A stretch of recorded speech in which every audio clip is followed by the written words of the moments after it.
Om.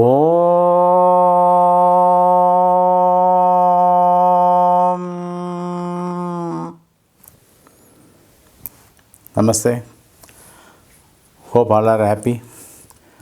Today we are going to discuss a very interesting and very important topic happened in prehistoric period. Indians have the history, but those people who write history are very poor. As a result, many things are distorted or written in partiality, or they say there is no documentation. We have not born with the documentation. We always go with revelations. All the four Vedas were revealed to the rishis from time to time.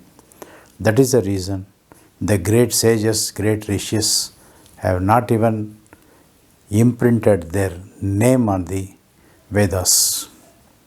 They were so broad, like the ocean of space. They did not wanted their name, but they wanted their work to be helpful to the humanity.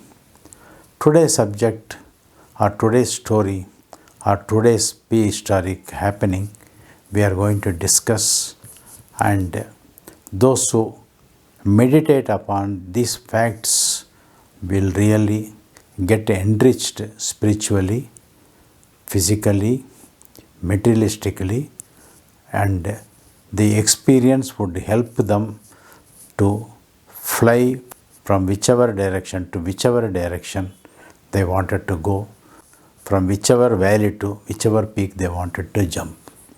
This being the fact, let us discuss. There were continued wars between the good and evil all the time. Even today it is happening. We can see every day. Just to open the TV, you will know. Even the people who are putting the mask as good people are also spitting out only the evils. This being the reality, even long ago, there were continued wars between Devas and Asuras. Asuras were always powerful because they can do anything, whereas Devas can do everything, but they had limited powers because they choose a right path all the time. They choose some ethics.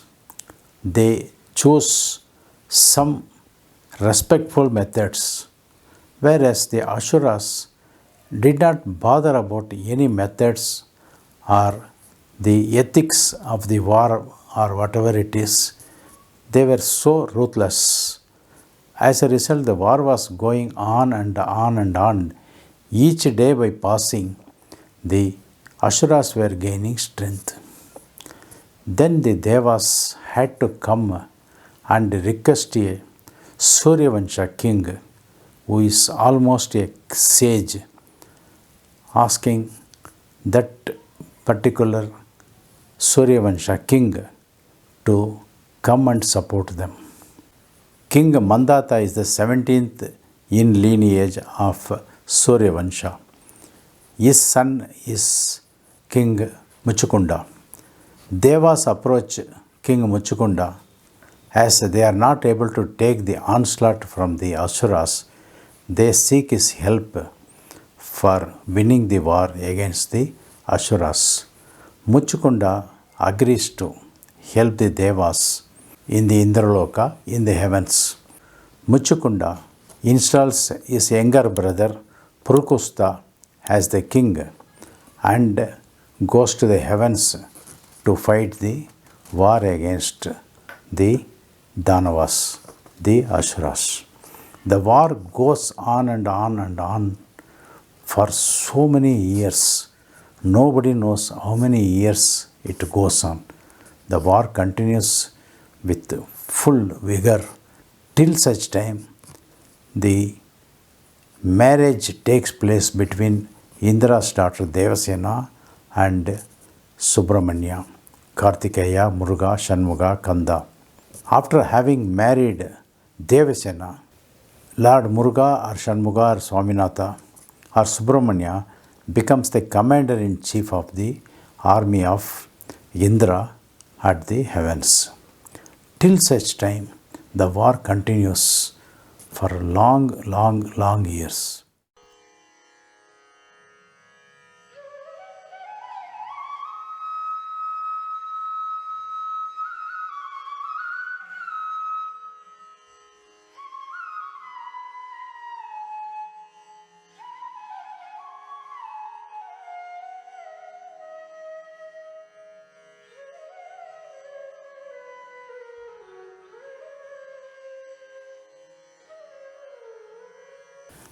After appointment of Lord Subramanya Kartikeya as a commander-in-chief of the Indrasena, the King Indra requests Muchukunda, O sage, you have helped us from a almost debacle stage and saved all of us, for which act of kindness we will ever be grateful to you.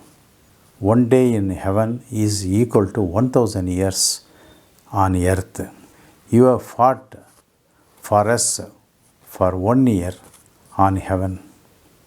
As a result, when you go back to earth, there are so many generations that have passed, and all your family and family members have vanished as a result of passage of time.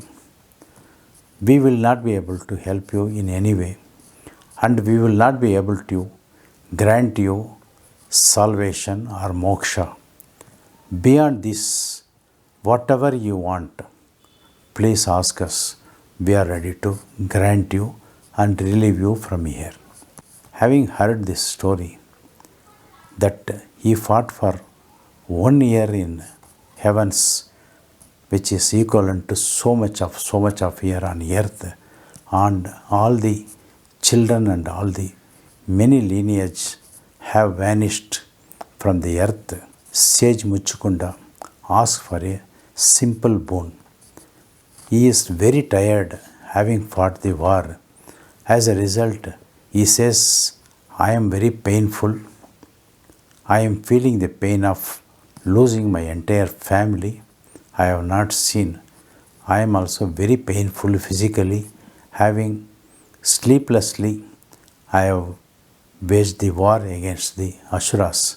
As a result, get me a boon that I want to go to earth and I want to sleep for a long time. And I do not want to be disturbed by anybody under any circumstances. If at all any person comes and disturbs me, then that person on whom my drishti falls, that is my sight falls, will be burnt into ashes. Tatastu. Indra gives the boon. Let your wish be fulfilled. This is on one part. Muchukunda comes back to the earth and sees all his family is perished. But he finds a peculiar situation. All the human beings have been reduced to smaller size. Whereas when he left for heavens, all the human beings were so heavy, so height, so bulky. They were almost 20-25 feet height. They were able to do any heavy job with a single finger or with a single hand. As a result, he feels the passage of time, how it is going to erode the next coming years. Having thought of the situation on the earth, Muchukunda goes to a place in a mountain, in a cave, and starts sleeping there without being disturbed by anybody. Years pass, centuries pass. There is a king by name Kalayavan. He is a Yuvana king, a warrior in his own rights. He is very cruel and is very ruthless and disturbing the people. You can assume that his power and his destruction or destructive mentality are 100 times or 1000 times more than that of Jarasandha of Mahabharata. Due to a boon received from the gods, the king Kalayavan is unmatched by anybody in the war. He cannot be defeated by anybody under any circumstances. Always winning is in his side and the defeat is on the opposite side. Kalayavan is much powerful than Kamsa and Jarasandha of Mahabharata fame. Now Kalayavan comes to know that Kamsa has been killed by Sri Krishna, but Sri Krishna is still alive. This fact could not be digested by Kalayavan. Now Kalayavan brings a big army against Sri Krishna, and on the battlefield Sri Krishna does not want to enter into any war. Now Kalayavan wants to invade Mathura. As a result, he gathers a very big army. On one side Sri Krishna's armies, and on the other side Kalayavan's army, face to face, like what happened in Mahabharata. Now suddenly Sri Krishna jumps out from the chariot in the warfield and starts running. Assuming that Sri Krishna has accepted by dismounting the war itself, Kalayavan chases Sri Krishna. Sri Krishna runs and Kalayavan chases him.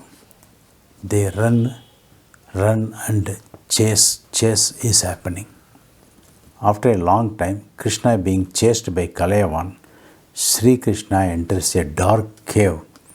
There he disappears. But Kalayavan sees a person sleeping there in the darkness. Assuming that it is Sri Krishna, Kalayavan is so angry. He thinks that Sri Krishna is hiding under the blanket. In a fit of anger, Kalayavan drags Muchukunda and disturbs sleep. The moment the sleep is disturbed, Muchukunda turns his face and gazes Kalayavan. In fraction of seconds, Kalayavan is reduced to bhasma or reduced to ashes. Now, who is Muchukunda? Muchukunda is a Surya Vamsha king, 18th in lineage. He is none other than the forefathers of Sri Rama. Ishvaku, Pritu, the lineage goes like that. After Muchukunda, Trishanku, Harichandra, Bhagiratha, Dilipa, Dasaratha, Sri Rama. I have not listed all the kings. Sri Rama is the 50th in Surya Vamsha, whereas Muchukunda is 18th in the lineage. Sage Muchukunda happens to be the forefather of Sri Rama and Sri Rama's father Dasharatha. After this incident happens, Sri Krishna appears before Muchukunda. Sage Muchukunda is so happy, so blissful, having had the darshan of Sri Krishna. Thanks him. Then Sri Krishna advises him, what you need is moksha. What you need is salvation. Now go for Dhyana. Your sleep is over. Go to Gandamadana hills and meditate there. After that, go to Badrikashrama. You will be having salvation. The same Gandamadana hills, Parashurama, after having a bit of anger and followed by lot of violence in his own life, meets Dattatreya and pleads for moksha. There, Parashurama seeks from Dattatreya the Adhyatmika Marga, the true splendor of the blissful spiritual path, where he gets attainment of the ultimate, the moksha, the Brahman. The discussion between Parashurama and Dattatreya is called Tripura Ragasya. That is the Ragasya beyond the Tripura. That is 3 royal cities or 3 sacred cities. The place Gandhamadana Hills is slightly inaccessible. It is 3 kilometers from Rameshwaram in the midway in the sea towards west. But when we go to Rameshwaram to Dhanishkoti, on the Dhanishkoti eastern end, the Gandhamadana Hills is found. The place where sage Muchukunda was sleeping is called Muchukunda Caves. It is somewhere 10 to 15 kilometers from Lalitpur in Uttar Pradesh. Now, sage Muchukunda was in reign or alive during Tetra Yuga. Tetra Yuga is operated by 12,96,000 years, whereas 8,64,000 years is the length of Dwapara Yuga. Sri Krishna's presence is at the end of Dwapara Yuga. Now you can assume how many years have passed, how many yugas have passed, how many thousand years have passed, how many lakh years have passed. Now, a person, a sage, a king, sleeping for thousands of years, but the persons, the sage, the king's boon not at all vanished even after lakhs of years. In the same way, the curse got by King Kalayavan also did not vanish, because he had a curse that he will be killed by disturbing a sage. That also worked after lakhs and lakhs of years. Always what we do virtuous or always what we do bad will have its own positive or negative fruit irrespective of the time, as the time factor is very slow in the heavens. Only on earth the time factor is fast. We will discuss in another video about the time factor, how the time factor even today can be proved slow or fast between earth and heaven, or between earth and in this space. In today's Samyama, let us concentrate on Sri Krishna, sage Muchukunda, Sri Rama, Parashurama and Dattatreya. Whichever divinity you choose, or you can choose all the divinities also.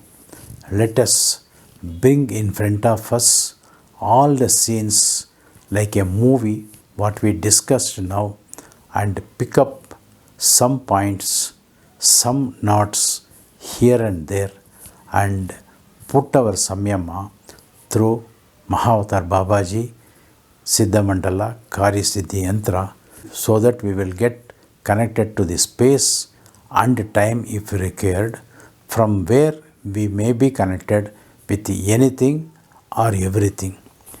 Om Sadguru Babaji Namaha. Om Sadguru Babaji Namaha. Om Sadguru Babaji Namaha.